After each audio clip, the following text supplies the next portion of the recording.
The friendly and harmless Captain Jack Sparrow is what most people think about when we think of pirates these days. A bit silly, a lovable rogue, because pirates have been Disney-fied and made friendly for kids. Of course, real pirates aren't friendly.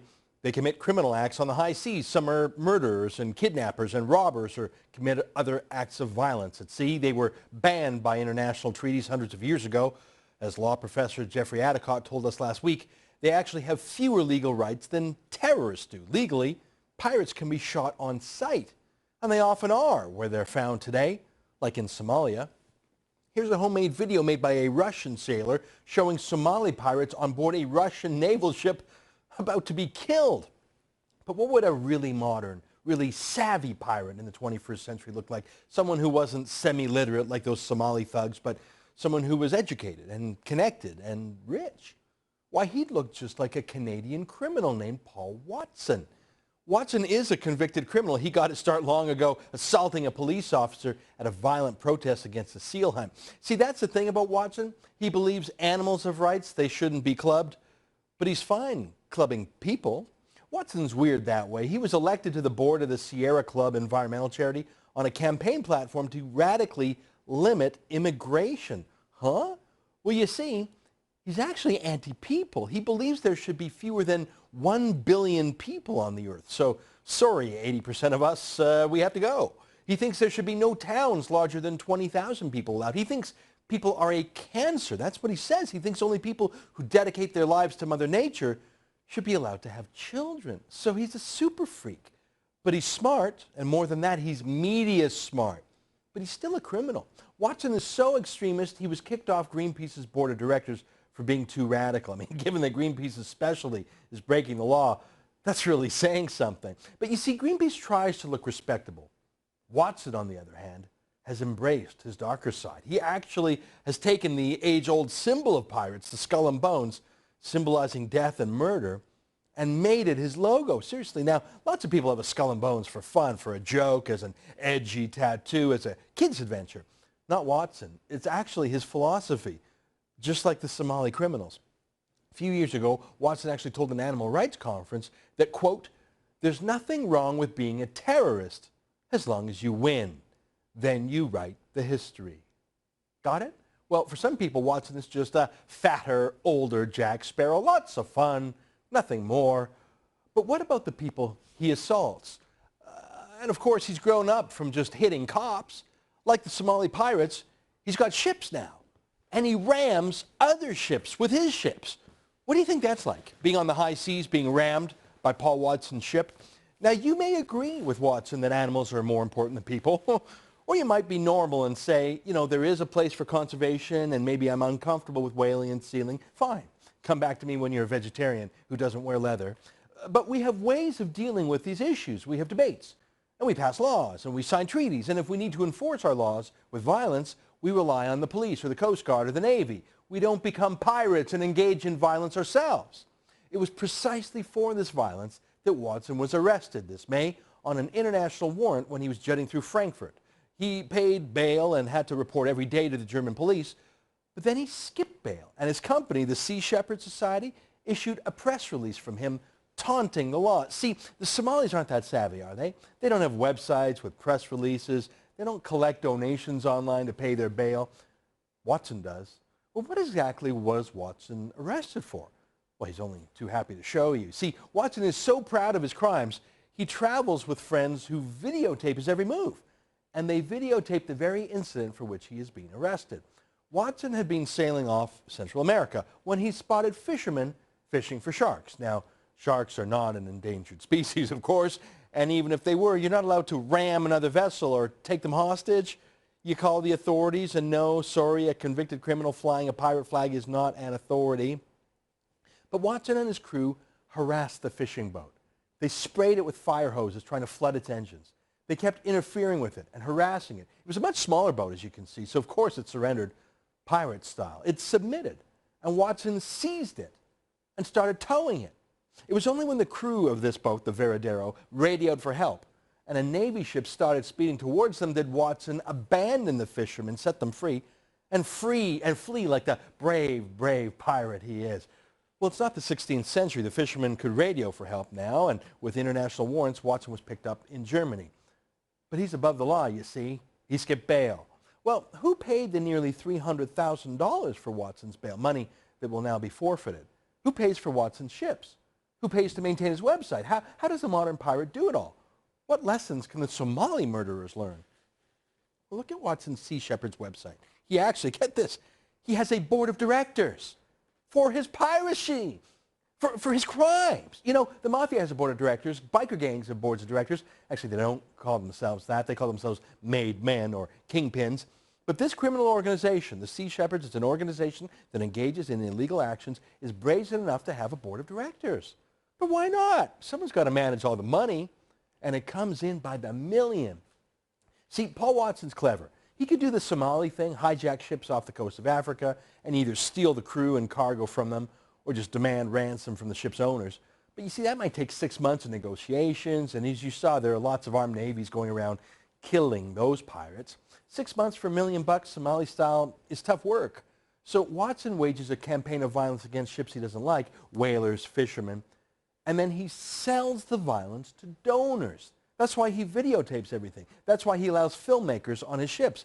It's his PR that he sells for multi-millions, not just from violence-loving TV viewers who get off at seeing him ram fishing boats and other violence pornography.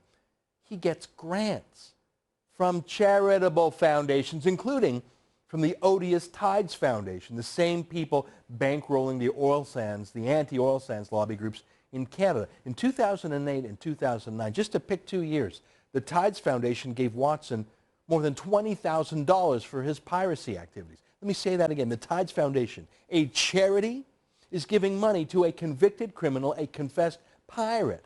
Oh, but it's not just the Tides Foundation and their left-wing money. It's your money, too. I'll explain in a minute. But first, let me show you a clip of a pro-Watson documentary, one of so many out there. Look at this. I'll do everything I can to protect whales and the other beings in the ocean. Not for people, but for them.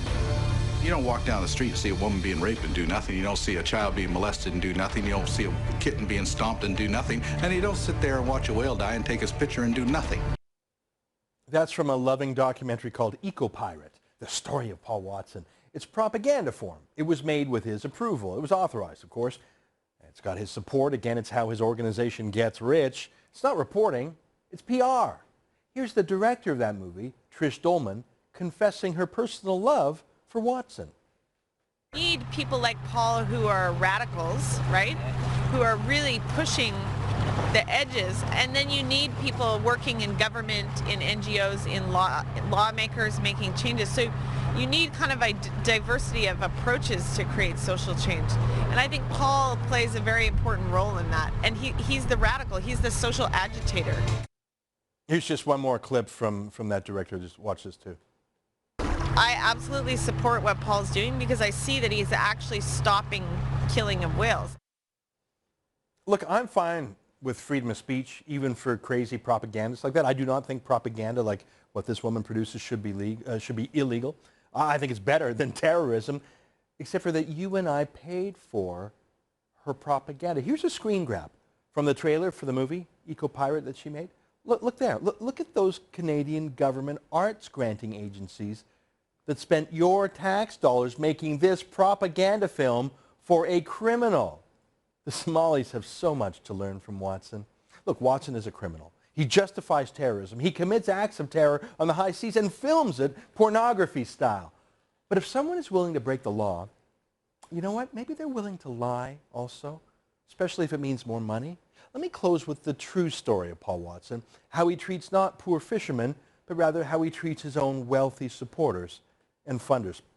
Watson managed to get a rich Hollywood capitalist named A.D. Gill to buy an ultra-modern pirate vessel. It cost well over $1 million, but Gill paid for it. He swallowed Watson's PR.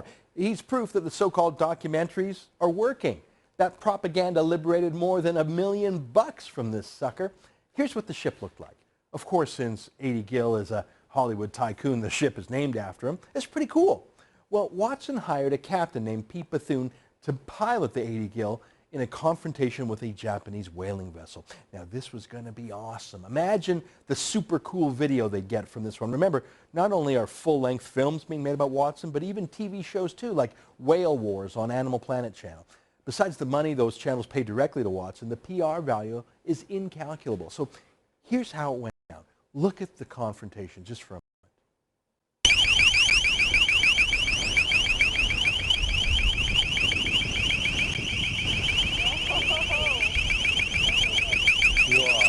That high-pitched noise is one of the defensive weapons used by the Japanese boat. They didn't shoot bullets at Paul Watson or Pete Bethune like the Russian anti-pirate soldiers do. They just tried to fend off the attackers with hoses and sound weapons.